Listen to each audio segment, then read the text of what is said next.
बाबा खूप बोर होतंय. काहीतरी नवीन फ्रेश ऑर्डर करा ना. माझ्याकडे एक सरप्राईज आहे. स्वाद गोकुळचा आस्वाद परंपरेचा गोडवा नात्याचा गारवा आनंदाचा गोकुळ आईस्क्रीम सोबती प्रत्येक क्षणाचा गोकुळ आईस्क्रीम. दादर स्थानकावरून रात्री 12:05 सुटणारी दादर सावंतवाडी तुतारी एक्सप्रेस तब्बल 4 तास उशिराने धावत असल्यानं प्रवाशांना मोठा मनस्ताप सहन करावा लागला आहे. अनेक स्थानकांवर ही गाडी वारंवार आणि जास्त वेळ थांबत असल्यानं प्रवासी हैराण झाले आहेत. पाहूयात.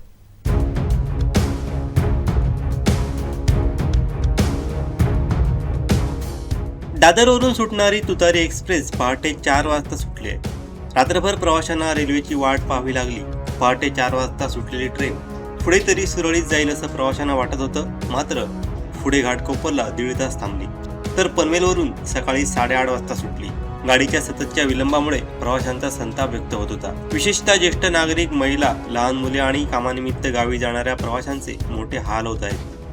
प्रवाशांच्या म्हणण्यानुसार गाडी सुरुवातीपासूनच विलंबाने धावत असून मधल्या अनेक स्थानकांवर ती अपेक्षेपेक्षा जास्त वेळ थांबत आहे. त्यामुळे आधीच झालेला उशीर आणखी वाढत चाललाय. अनेक प्रवाशांच्या पुढील प्रवासाचं नियोजन कोलमडलं आहे. विविध कामांसाठी तसंच सुट्टीसाठी गावी जाणाऱ्या प्रवाशांची संख्या मोठी असते. रात्रीची महत्वाची गाडी वेळेवर धावली नाही तर संपूर्ण प्रवासाचं वेळापत्रक बिघडतं. सध्या तुतारी एक्सप्रेसच्या विलंबामुळे नेमकं कोणतं तांत्रिक किंवा वाहतूक व्यवस्थापनाचं कारण आहे याबाबत अधिकृत माहिती मिळाली नाही. जिल्हावासियांसाठी सुटलेल्या या रेल्वेला प्रवासी वर्गाचा उत्स्फूर्त प्रतिसाद मिळतो. नेहमी ही ट्रेन हाऊसफुल असते.